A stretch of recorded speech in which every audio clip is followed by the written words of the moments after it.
কোটি কোটি টাকা আত্মসাৎ করেছে, সে নামে বেনামে জমি করছে, গাড়ি করছে।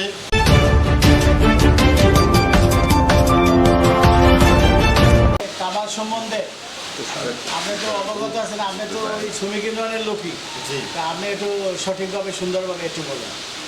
আপনার কামালের কথা আপনার বলে তো শেষ করা যাবে না। কি জিজ্ঞেস কামালের পরিচয় দেন। কামালের আপনার আমি মোহাম্মদ নুর আরাফাত রিয়াজ, আমি বরিশাল বিভাগ ট্যাংলি শ্রমিক ইউনিয়নের সিনিয়র সদস্য।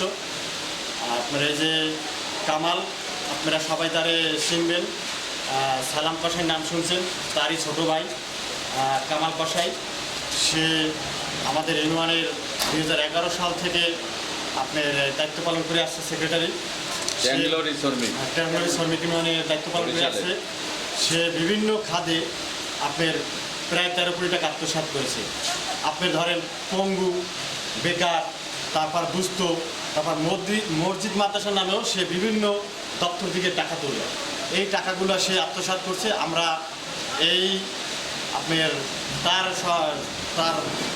আপনার এই যে আপনার দুর্নীতির এটা জানার পরে আমরা আন্দোলন সংগ্রাম করি। আমরা 23শে অক্টোবর 2023 সালে আমরা মানববন্ধন করি 5 দফা দাবি নিয়ে। তারপরে আমরা হিসাব চেয়ে বিভিন্ন দপ্তরে আমরা চিঠি দিছি। সেতে আমাদের কোটি কোটি টাকা আত্মসাৎ করেছে, সে নামে বেনামে জমি করছে, গাড়ি করছে।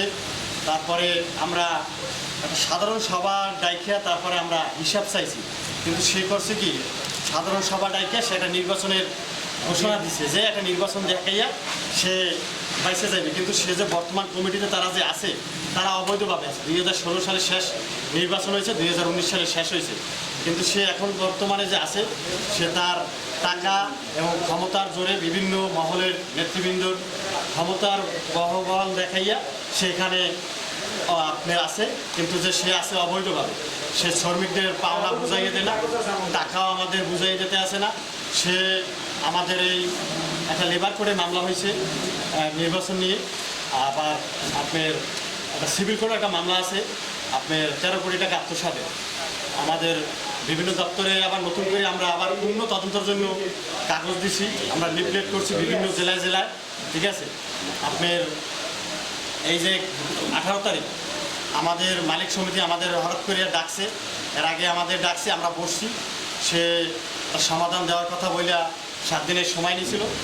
আপনার সম্মানী 2 কাউন্সিলর ছিল, 12 নম্বর ওয়ার্ডের রয়্যাল কাউন্সিলর ছিল, আর সম্মানী কাউন্সিলর 10 নম্বর ওয়ার্ডের। কারণ আমাদের অফিস মেইন কার্যালয় 10 নম্বর ওয়ার্ডে, 2টা ডিপু পদ্মা মেঘনা, আপনারা অবগত আছেন জানেন।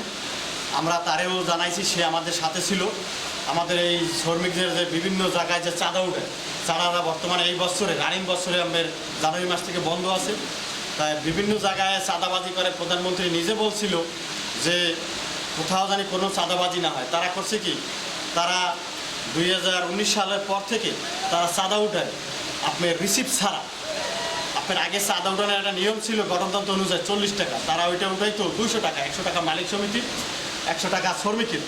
তারা আপনার রসিদ বাদ দিয়ে টাকা উঠানো শুরু করছে। লোকাল যে টিরিট মারে তাদের 300 টাকা, একটু দূরে মারলে 400 টাকা, ভোলার গাড়ির 500 টাকা, মানে বিভিন্ন গাড়িতে বিভিন্নভাবে নির্ধারিত করিয়া সেই টাকাগুলো উঠাইতো। সেই টাকার হিসাব দিতে পারতে আসে না। সে নিজের নামে আপনার এই টাকা শ্রমিকের টাকা নিজের ব্যবসায় খাটাইয়ে আজকে সে 6-7 টাকা গাড়ি করছে। তার আরও সঙ্গভঙ্গ আছে। আপনার অফিস সচিব আছে,